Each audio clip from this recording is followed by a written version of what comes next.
Salut, c'est Sarah. Aujourd'hui, je te propose un tutoriel spécial enrouleur. Allez, roule ma poule!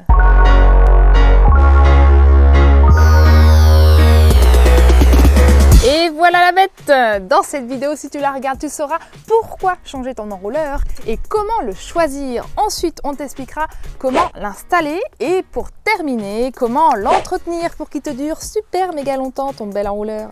Bon alors, j'avoue que j'étais pas super au point. Ça va, j'ai fait appel à un professionnel. Stéphane d'Atelier Câble. Alors Stéphane, comment savoir quand est-ce que je dois changer mon enrouleur? Sur votre bateau, en fait, quand on est passé, on a démonté l'enrouleur et on est arrivé à l'atelier, en fait. Ce qu'on peut s'apercevoir sur votre modèle, en fait, c'est que au niveau des roulements ici, normalement, on a des roulements qui sont avec des joints étanches, en fait, qui permettent de conserver les roulements à l'abri de tout ce qui est agressif au niveau humidité et puis sel. Et là, le joint spi s'est déchiré, donc ce qui fait que toute la graisse est partie. Et du coup, le roulement se retrouve à l'air libre.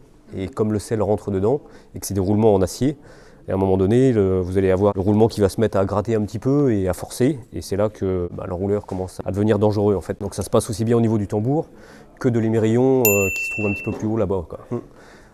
Donc quand on fait une révision d'enrouleur, en fait, il faut bien contrôler la partie émerillon et la partie tambour. Ce qui peut arriver en fait quand on a ce genre de problème, comme la drisse est prise au niveau de l'émerillon là-haut, l'émerillon ne fait plus office de rotation.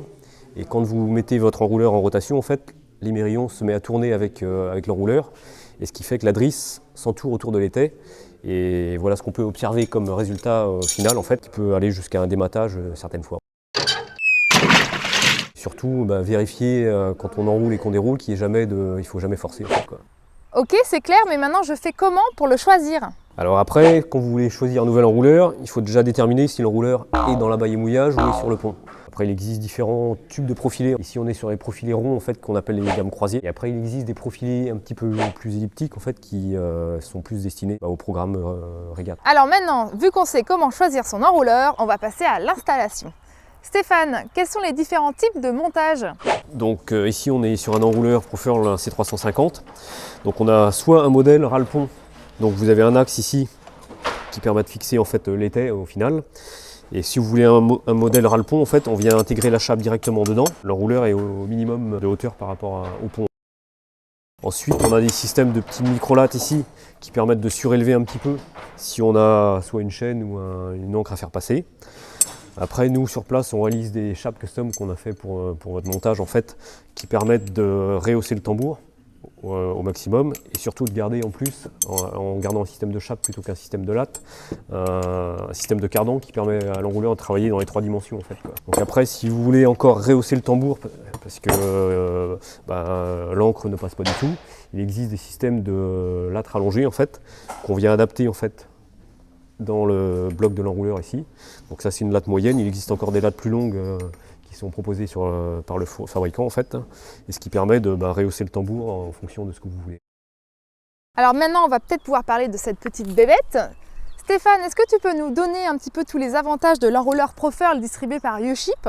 Tous les roulements, en fait, sont des roulements qui sont étanches, en fait. C'est un produit qui n'a aucun entretien à l'usage, sauf un rinçage à l'eau douce. L'autre particularité, c'est une garantie de 10 ans sur tous les mécanismes de tambour et d'émerillon.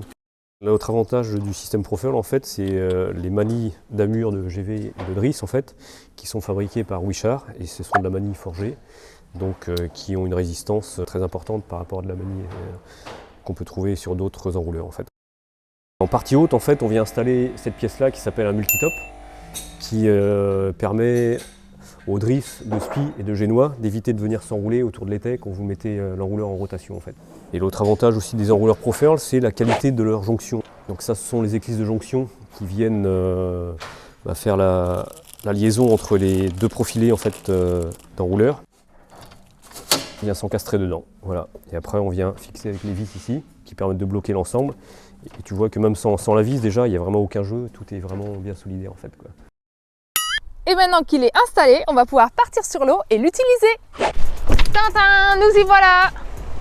C'est pas le tout d'avoir un bel enrouleur, maintenant il faut savoir l'entretenir et donc l'utiliser. Avant toute chose, abattre est le maître mot. Abattez le plus possible pour minimiser les tensions sur votre étai, que ce soit pour enrouler ou dérouler votre voile. Contrôler la tension dans la drosse, c'est aussi un point primordial en vous coordonnant avec votre équipier qui gère l'écoute du génois pour bien le dérouler, mais aussi pour bien l'enrouler. Vous allez ainsi éviter de surpâter. Et enfin, on ne le dira jamais assez, à la main. Ne faites rien avec violence sur votre petit enrouleur et surtout pas avec la manivelle de winch. On arrive donc au dernier point. Si jamais ça bloque, faites une pause, allez à l'avant de votre bateau, vérifiez qu'il n'y a pas une écoute de génois qui est bloquée ou même dans le tambour de l'enrouleur et encore la drisse de spi qui des fois peut se bloquer. Donc je récapitule, abattez, contrôlez la tension dans la drosse, à la main et si ça bloque, on va voir ce qui bloque.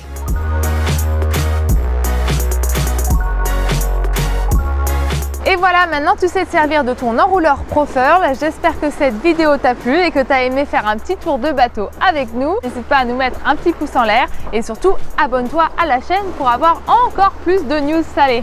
Ciao!